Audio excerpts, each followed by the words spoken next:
Welcome to my talk here. We're going to talk about the incredibly exciting world of software updates. Woo! But a little bit more serious, two of PagerDuty's core values are act and own and take the lead. This is me doing so because knowledge sharing is good, and upgrades are lonely if you do it by yourself. So I'm going to try to keep this light and fun because this talk could be really, really boring. So with a bit of overview, let's talk first about me, then about some corporate shilling for PagerDuty, and then we'll go into our tech stack. Then we'll talk about planning, groundwork, and executing a successful upgrade. And after I've talked your ears off about all of that, I'll go into some specific lessons learned about our upgrades of Consul, Nomad, Vault. This is not good. Sorry, I meant these three. So, hi, I'm Todd. I got a logo. I work on the site reliability engineering team at PagerDuty in the infrastructure org. I'm an amateur blacksmith and metal worker. I live in Vermont. And let's talk about PagerDuty and our tech stack. So, hey, you probably know PagerDuty. We wake you up at night. And we're good at waking you up at night. But in all honesty, we do a lot more than just waking you up at night. We want to do more with your data and pioneer the modern operations cloud through tools like process automation, our integrations with Salesforce, and AI tools. So what we want to do is help you do more with your data, map it back to business use cases, and get you back to bed faster. So some facts about the PagerDuty infrastructure in August when I pulled these. We had about 550 Terraform applies in our production environment. We had 230 deployed microservices and approximately 2,500 releases to production in a month. That's 85 deploys a day to either of our production environments. And this was backed by about 700 EC2 instances. This is all backed by 0 maintenance windows. You will notice on PagerDuty, we never advertise in maintenance windows, and we build our software to support that. All of this and so much more is supported by less than 30 SREs across 4 teams. So, without further ado, let's talk a little bit about our Hashi stack. So, the primary point of this is not actually to talk about our Hashi stack, it's to talk about how we're updating our Hashi stack. But for simplicity, we use Nomad for containers, we use Consul for service discovery and key value pairs, woo, and Vault for secrets, who would have known? We use Chef to opinionate things about it, and we run on top of AWS. But for a bit more context, the team I'm on, Cloud Infrastructure, is responsible for everything on that board. There are other SRE teams that have responsibilities that work with it, but we are primarily responsible for maintaining our current Hashi stack. We also are responsible for updating our Hashi stack. And over the last 2 years since I've been on the team, we've spent a ton of time and energy doing so. We have conducted numerous upgrades, both for best practices as well as for FedRAMP authority to operate, which requires us to be on well-supported versions of any software we're using. This has included 3 updates to Nomad. This has required 3 updates to Consul completed in just 6 weeks, as well as a complete architecture, migration, ownership transfer, and back-end overhaul of Vault. In the pursuit of authority to operate in the federal marketplace, we have instilled significantly more discipline in how we do software updates. This was on top of our numerous OS, Chef, and other system upgrades and major projects that we needed to do both for FedRAMP and for best practices. So without further ado, let's actually talk about how we do updates. So we think about updates in 3 phases. Planning and prepping, the 2 Ps. It sounds very hard on a mic, P.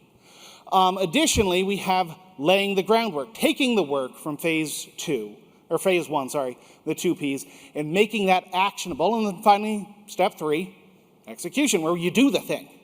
It's important to say up front that upgrades used to be something that you would do, or I would do as an individual contributor. But with how complicated systems are, They need to be something your team does together. And while you may be responsible for leading an upgrade, the primary engineer doing multiple phases of an upgrade, a successful and boring upgrade involves your whole team. Well, and let's start with planning and prepping. In step 1, we write things down, we gather notes and information. We want to focus on gathering the shape, scope, and intent of an upgrade, as well as identifying the impact and how people may be impacted by that work. When we start, there's 2 places we look: previous artifacts and vendor documentation. Previous artifacts are things that are in our shared knowledge space: Wiki, Slack, people's brains, that kind of thing. And the second is vendor documentation, release notes, product updates, that kind of thing. And like, they often have a bunch of stuff, but if you've ever been in the Hashi documentation, you know it can be buried and you know it can be a little inconsistent. So this often prompts an email to our account team saying, hey, can we just clarify, like, it says here 2 versions, but you say 4 versions, like, which one is it? And that often helps clarify it and direct us in the right way to upgrade things. We gather knowledge around an upgrade, and we seek to answer known knowns and known unknowns.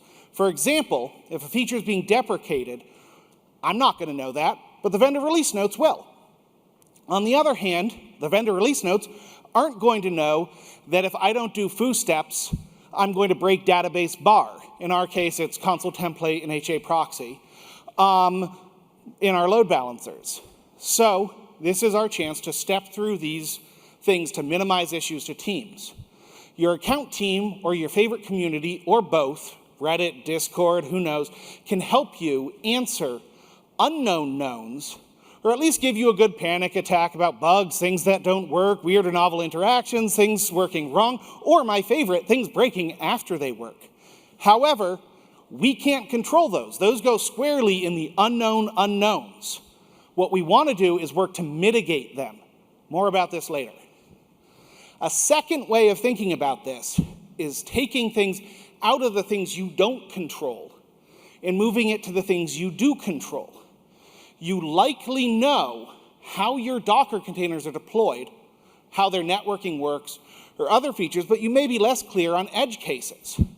You're likely aware, or you're likely unaware of issues with something like HCL, potential bugs.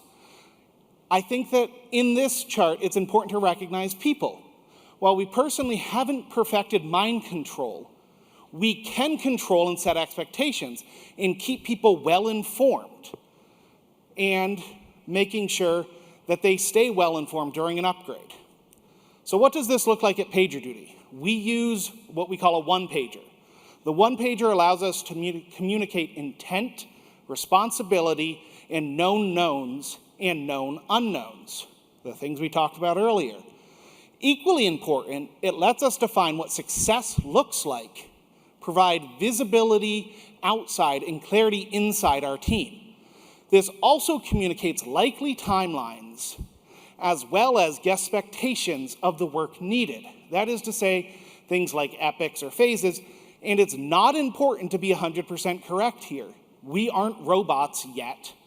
And while it is important is to give an educated guess without spinning your wheels for too long. I think another key difference is we think about upgrades as a project or a major milestone in our year, not as a task that somebody does. There may be 10, 20, 30 tickets per upgrade to make sure that all the work gets done in the way that we think it needs to get done. This can turn into a vicious cycle. It's important that you're not writing your whole plan down here. You're gathering information to eventually write a plan. But gathering this data can turn into a vicious cycle of getting up into your own head and overthinking things. Believe me, I know. The overall goal here is to spend enough time to be diligent in your discovery, but move on to the actual laying a successful groundwork as quickly as you can. If you get further along and find you missed something, you got the tools to fix it. So what do we have at the end of this? We got a bunch of unsorted Legos. We have an understanding of the project, we have notes, we have knowledge, we have intent, we have what success looks like. So that's a pretty good start. But we also don't have them necessarily grouped. We want to move on to the groundwork phase to get them sorted and prepared. So let's move on to the groundwork phase where we get them sorted and prepared. When we lay the groundwork, the point is to understand the individual steps that we need to take and sequence them together. Often it works best when you put them together in groups. Prep tasks, execution, validation, meta concerns, rollback, restore procedures. You're basically connecting different shaped upgrade Legos into a sequence that lets you be successful. And after a few go-arounds, the groundwork phase is likely going to turn into the shortest phase of any upgrade project because software updates generally don't change that much. There may be a new step jumping between versions, some deprecation, but honestly, upgrading Consul doesn't change that much. Upgrading Nomad doesn't change that much. But the flip side of that is it's really tempting once you've done it a couple of times to just say, oh yeah, we have a plan, let's go do it. You're taking this time to actually test your plan and to make sure it works. So all upgrades take time and energy. Your Hashi stack is likely a tier 0 or tier 1 service in your company. And you want the upgrade to be straightforward and boring so that if things go wrong, you can jump in and bring your big engineering brain to solve the problem. Everything else in an upgrade should be on autopilot. A well-prepared upgrade means that you've done all the hard work ahead of time, and it should feel like a non-event, a letdown after all the work that you've put into it. And while you can't account for everything, you can account for the most common things. And this is a way of saying you want brain space. Yeah, I didn't expect anything there. During an upgrade. You write all this down so that if something goes wrong, you aren't looking for KB articles, commands, validation steps, etc. Or if you are, you're looking for one rather than 10 things. And trying to figure out how to sequence that one thing into your existing steps rather than trying to come up with a whole new procedure on the fly. So the question is, how do you do all of this? This overall step is your chance to validate, verify, and check that you can roll things back and write documentation. For example, this is your chance to check that all of your commands play nicely together, or that things that don't work cleanly can meet up in common ways. For example, if you take an EC2 list of Nomad names and try to make them match the internal Nomad IDs, this is your chance to make sure that your commands make them sync up so that you can run fleet-wide drain commands. This is also your chance to understand where and when you can validate and verify your system upgrades. It's also your chance to talk about where and when you can cleanly roll back an upgrade. Finally, by doing this, you get free documentation. Everybody manages after their individual contributors like me to write more documentation. You get this for free when you're doing it, and you get great runbooks. Make sure, so take it from me, make sure that your backup and logging commands work. In my personal case, I was using a clever JQ command to change the logging level in Consul during an upgrade. But the command didn't save the console.htcl file. Instead, it just outputted what the Consul config file would have been. And in my case, the upgrade went over fine, but after the fact, another engineer, thanks Dimitri, said, I don't think that works the way you think it works, and he was very right, and I was very lucky. So other things to consider during this phase are things that are going to ruin your day. Pagey's going to ruin your day. Bosses are going to ruin your day. So Pagey is going to ruin your day with an errant page in a public space, or people bugging you about an upgrade in a public space. Remember to include in your plan how to mute potentially affected monitoring while still having a place to check that your systems work. You don't want or need Pagey blowing up everything, but you do need to make sure that you haven't actually blown up everything.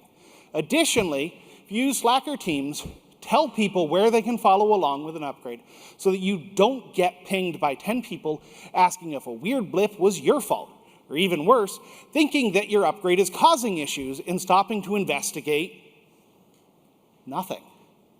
Or your boss pinging you for status updates every 15 minutes. If you set expectations right, he knows, along with the rest of the company, where to go to look for statuses.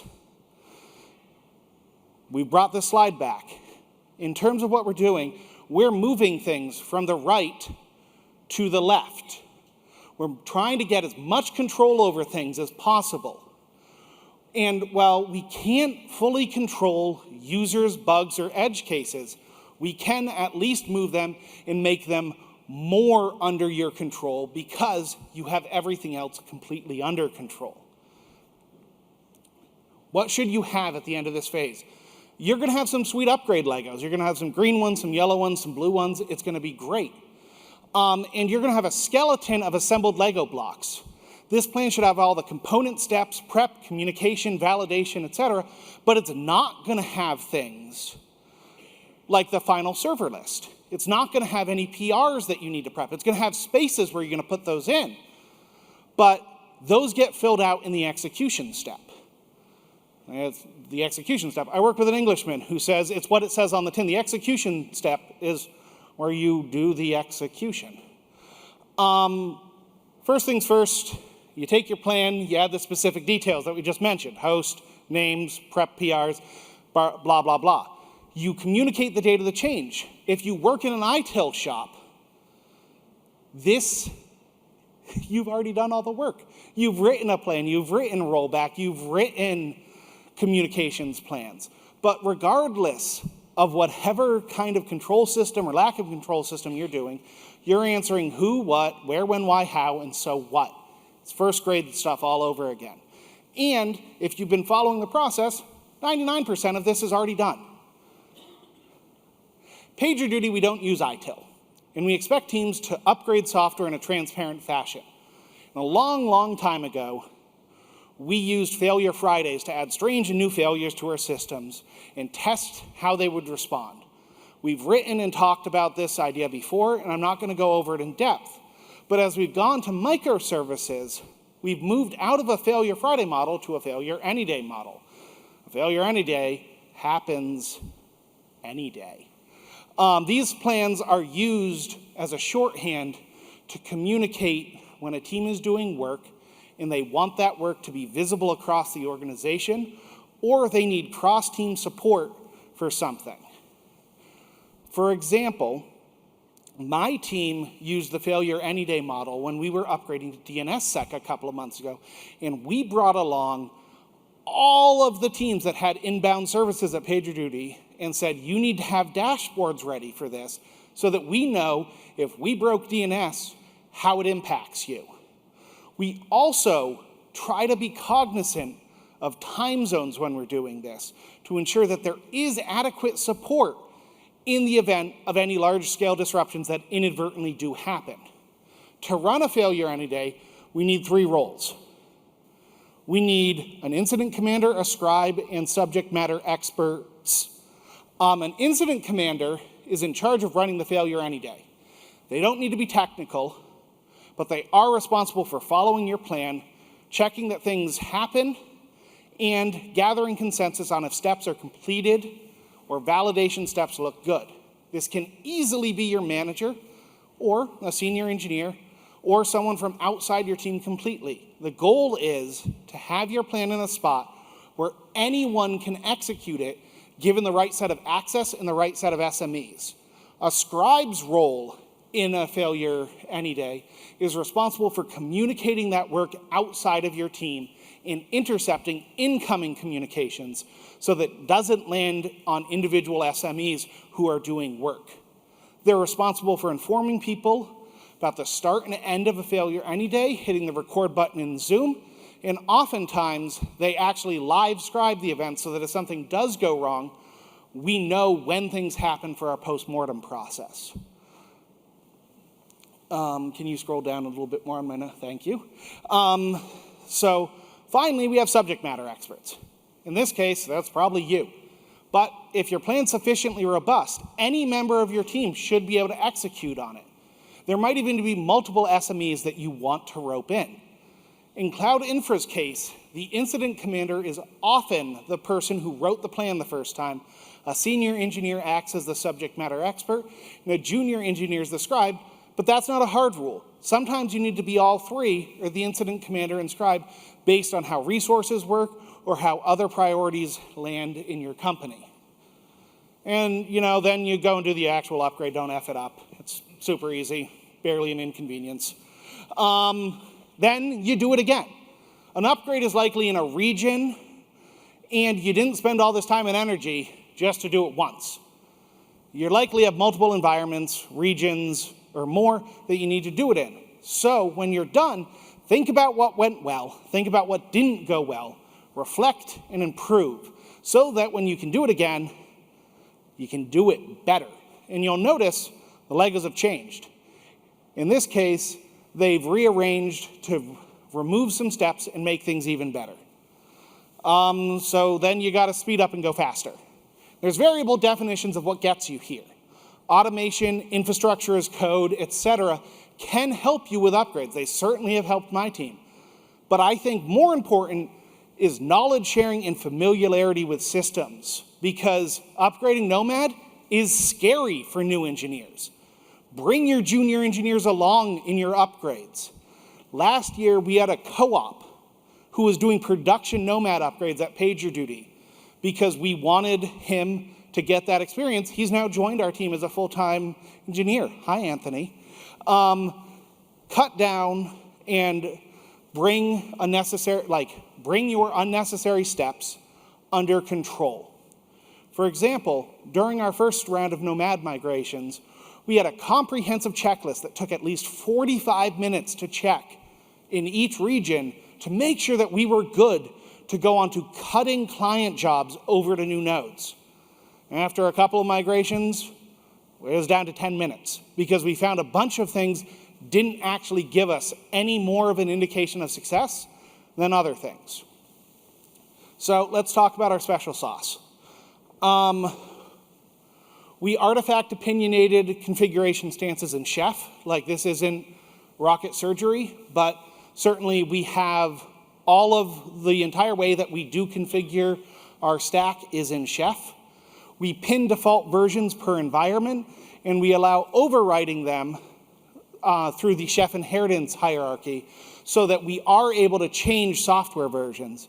And we bake our upgrades over long periods of time whenever possible. So oftentimes when we do a Nomad or Consul upgrade, we will leave it running in a lower environment for a week to shake out any issues before we upgrade the next higher environment. But I know that that's not always reasonable. We also have some other tooling that helps. We have Cluster Sentinel. Runs on all Nomad nodes and tests connectivity across our Hashi stack. And it allows us to be very confident that Nomad is working correctly and that it's able to schedule jobs, talk to Vault, do Consul things. And after an incident in December of 21, we also built a similar job called Nomad DNS Checker that checks DNS connectivity across our Nomad fleet, both internally and externally, so that we know if anything has happened with our either Route 53 or internal resolver, whatever it is on Ubuntu, resolver deconfigs, so that we, again, are aware of any disruptions almost as soon as they happen.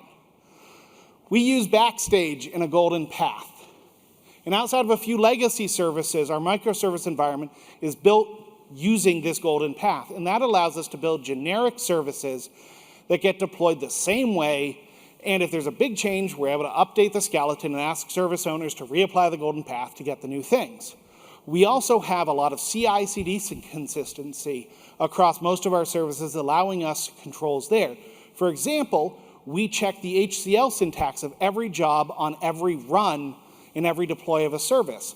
This also allows us to inject things in like the deprecated Nomad port map, we were able to go and break people's builds and say, you need to update this port map stanza in your HCL job. Here's how to go and do it. We also have a pretty good idea of our outlier services, i.e. the big boulders that can crop up during a migration, and we know to pay extra attention to and double check that things are working correctly. An example here is our legacy monolith.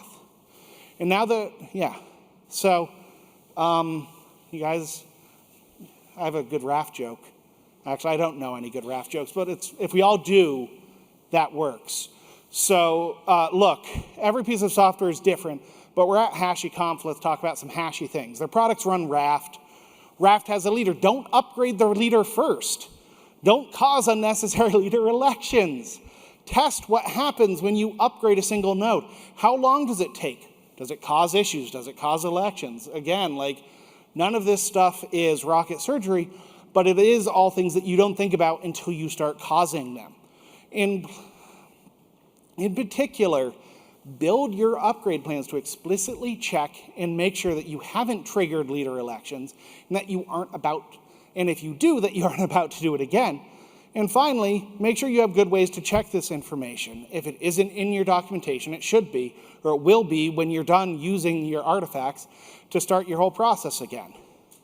So with Nomad, one of the things that we learned is not to commingle our migrations if we can. In our case, we swatched VPCs, OS versions, Nomad versions, and reapplied about 125 PRs because of the VPC change. That's a lot of risk in a single upgrade. Also, we moved to 1.2.6, so it changed Raft or HCL versions. Don't do that. We also, as I mentioned before, we use the CI/CD checking for HCL violations, and we use techniques like unlimited time drains on our job, so we can say, hey, 20 nodes, go do your thing, and we'll come back to you later and shut you down, murder you in your sleep. And then finally, when we do migrations, we have distinctive names that make targeting resources on one set easy, and that we don't accidentally commingle it with the jobs that we're shutting down. For Consul, look, Consul can do a lot of things. You can put a lot of things in Consul. Know how you're using it and get tests for it. The biggest lesson we learned was shortening up how long we did upgrades and reduced risk by going faster so that we didn't have Consul versions that were disparate in our staging and production environments. We also used a lot of Ansible in our Consul upgrades to make our upgrades faster. We had one playbook to upgrade servers that would upgrade all the clients first, stop the leader, and then upgrade the leader. Then we had two other sets of playbooks. One updated about 95% of our fleet, and the remaining playbook updated the remaining 5% that needed to be done in a much slower fashion. So we were able to complete our Consul upgrades in about 5 hours an environment. I clicked the wrong button. Vault. Vault's complicated. In our case, we weren't so much as upgrading Vault as we were taking full ownership of it after it had been upgraded. So most of our lessons were around like how to get it off of a Zookeeper backend and figuring out our final topologies. Our most important lesson here was de-risking our upgrades while delivering value. And we took multiple smaller downtimes for each step rather than one big downtime that may prevent teams from deploying. Let's conclude this talk. Remember 3 things: planning, groundwork, and execution. Define what success looks like for your team early. Build your plans with Legos, because Legos are super fun. Upgrades aren't something you do alone. Learn and adapt so you can go faster. And finally, thank you so much and enjoy the rest of the event.